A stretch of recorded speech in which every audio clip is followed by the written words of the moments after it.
तो हमारे जीवन में हमेशा वो दया महर हमें महसूस होती है। अब संत महापुरुष क्या सिखाने के लिए आते हैं कि आप जो जीते जी ये शरीर की पूंजी लेकर आए हो, जितना सांसों की आपके पास ये धरोहर है, उसका इस्तेमाल करना, उसका सदुपयोग करना, ये हमारे जीवन का बड़ा भारी लक्ष्य है। हम सोते हुए भी जीवन गुजार सकते हैं, खाते पीते संसार की मोह माया में लिप्त होते हुए भी जीवन गुजार सकते हैं, और अपने जीवन को एक लक्ष्य के लिए हर रोज घड़ी घड़ी क्षण क्षण किसी सच्चे काम के अनुसरण के लिए भी जीवन गुजार सकते हैं। महाराज जी कहा करते थे, संत आते हैं तो वो हमारे जीवन में हमें विवेकी बनाने के लिए आते हैं, हमें अंतर से इस बात की प्रेरणा देने के लिए आते हैं कि हम सही रास्ते पर अपना जीवन रखें। कोई महापुरुष जानबूझ करके, दबाव डाल करके, खींच करके किसी को प्रभु प्राप्ति नहीं कराना चाहता। वो उसके जीवन में उसके लिए विवेक का कारण बन जाता है। अंदर से विवेक हो, उस प्रभु की चाव बन जाए, लगन बन जाए, जीवन में सच्चे काम करने के प्रति आकर्षण आ जाए, हम अपने समय का सदुपयोग करने लग जाएं, और इस समय में अच्छे और बुरे के बीच के विवेक को समझ लें। ये वो रास्ता है जिस रास्ते पर हम ज्यादा से ज्यादा चल सकें। ये काम संतों महापुरुषों का होता है। इसलिए जितने भी महापुरुष आए, उन्होंने गुरु की तालीम, उसकी शिक्षाओं को हमें अंतर से इस मनुष्य जीवन की सबसे बड़ी उपलब्धि की तरफ ले जाने के लिए, उसकी कमाई कराने के लिए गुजारा है। पहला काम, हम ध्यान, गुरु की नाम की कमाई को कुछ कुछ अंतर प्रेरणा से अपने जीवन में आत्मसात करें। अब ध्यान क्या होता है? महाराज जी कहा करते थे, आपको ऐसे लोग भी मिल जाएंगे जो घंटों घंटों बैठे रहेंगे, पर मन उनका एकाग्र नहीं होगा। और वहीं आपको ऐसे लोग भी मिल जाएंगे जो चलते फिरते गुरु नाम का सिमरन करते होंगे, मन में लगन लगी होगी, उनकी याद करते ही अंतर उनका ध्यान उनकी तरफ ख्याल सिमटने लगेगा, और हमारा जो मन है एकाग्र होकर के उनकी याद के सिवा कोई काम नहीं करेगा। ध्यान वो है जो आप सिर्फ गुरु की, उस महापुरुष की याद करते हुए उसके ध्यान को, उसके ख्याल को अपने जीवन में बसाने में कामयाब हो जाए। और इस काम को संतों महापुरुषों ने कराया है बाहरी जुड़ाव से, सेवा से, सत्संग से, गुरु नाम की कमाई से। और जब जब कोई सत्संग और सेवा के सानिध्य से जुड़ता है, हुजूर कहा करते थे, अगर तुम्हें 100 काम हो, दूसरी तरफ सत्संग होता हो, तो वो 100 काम छोड़ करके सत्संग जाओ, ज्यादा लाभ मिलेगा। अगर तुम सेवा के अवसर में कहीं अवसर मिले तो तुम 1000 काम छोड़ो, वहां तुम्हें जीवन में ज्यादा फायदा होगा जितना तुम्हें दुनिया के तमाम दूसरे कामों में नहीं होगा। महापुरुषों ने दुनिया के कामों से ज्यादा गुरु की याद, गुरु का जुड़ाव, गुरु का सानिध्य जीवन बनाने पर जोर दिया है। इसलिए आज इस बड़े विशेष अवसर पर जब हम स्वामी जी के जन्म दिवस मनाने के लिए गुरु को अपने अंतर मन में प्रेरणा स्रोत बनाकर उनकी याद से, उनके ध्यान से अपने जीवन को संपूर्ण करने के लिए यहां पर आए हैं। एक चीज जो हमें अपने जीवन में इस पूरे समागम से धारण करनी है, और वो ये कि हमारा ध्यान गुरु चरणों में ज्यादा से ज्यादा जुड़े, और उसके लिए जितनी भी आप याद बना सकते हैं वो सारी याद आपके जीवन में कारगर होगी। चलते फिरते, खाते सोते, दुनिया के किसी भी काम से अगर समय निकालना पड़े और थोड़ा समय गुरु की याद में देना पड़े तो वो जीवन में एक बहुत बड़ी धरोहर है।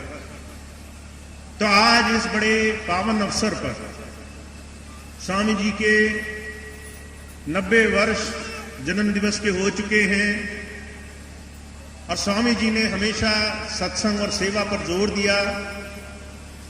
हम ये संकल्प लेकर के इस भंडारे से अपने अपने घरों को जाएंगे कि हम गुरु की याद को मनाने का हर रोज साधन अपने जीवन में बनाकर रखेंगे। और खास तौर से वो लोग जो गुरु को सर्वस्व मानते हैं, गुरु को जीवन का आधार मानते हैं, उन्हें अपना प्रेरणा स्रोत मानते हैं, अगर वो गुरु की याद बनाने का साधन हर रोज बना ले। स्वामी जी कहा करते थे, तुम्हें घंटों घंटों भजन पर बैठने की जरूरत नहीं है। अगर तुम रोज सुबह उठकर और रात को सोने से पहले अगर गुरु का नाम लेकर के उसको सब कुछ समर्पित करके अपने सारे दिन का भार उसके चरणों में सौंप करके हर रोज उसके आगे नतमस्तक होकर के जीवन गुजारते हो, तो तुम्हारे हर रोज का कोई भी कर्म वो तुम्हारे लिए कोई परेशानी, कोई बंधन, कोई बुराई का साधन नहीं बनेगा। कितने आसान तरीके संतों महापुरुषों ने बयान किए हैं। आप सुबह उठो, 5 बार नाम लो, गुरु को समर्पित करके दिन जीना शुरू करो, जो कुछ हो वो गुरु की दया में है। फिर रात को सोने जाओ, जो कुछ हो गया वो गुरु के चरणों में समर्पित कर दो। जब ऐसे आसान तरीके हमारे जीवन में आ जाते हैं, हमारी याद जुड़ती है, हमारा ध्यान जुड़ता है, तब जाकर के हमारा ध्यान पक्का होना शुरू होता है। तो महाराज जी और दूसरे जितने भी महापुरुष आए, उन्होंने बड़ी सरल भाषा में उस प्रभु नाम से जुड़ने के सानिध्य रखे हैं। और आज स्वामी जी के जन्म दिवस के इस अवसर पर आप सभी साथ संगत को गुरु की दया से, उनके सानिध्य से जीवन में भरपूर लाभ मिले, अंदर और बाहर खूब खूब गुरु की दया में हासिल हो, इसी बात की मैं प्रार्थना करता हूं कि आपको हर दिन हर घड़ी गुरु की दया से जीवन में हर एक काम बड़ी सुगमता से, आसानी से, सरलता से हो, और आप कभी एक घड़ी ऐसी ना हो जब ये महसूस हो कि गुरु सत्ता आपके अंग संग नहीं है। तो इतनी बात आज के इस कार्यक्रम में मैं आपसे कहूंगा। आपको मालूम है, एक दिवसीय प्रोग्राम था, कल 18 तारीख का ये प्रोग्राम, जो कि सारी साथ संगत को घोषणा हुई थी। तो कल स्वामी जी के जन्म दिवस के भंडारे के रूप में हम लोग बड़े हर्षोल्लास से उनकी याद में, उनके ध्यान में, उनके ख्याल में गुजारेंगे। कल का प्रोग्राम होगा। आज का प्रोग्राम आपके लिए बोनस है। जो भाई बहन पहले आए, पहले पहुंचे,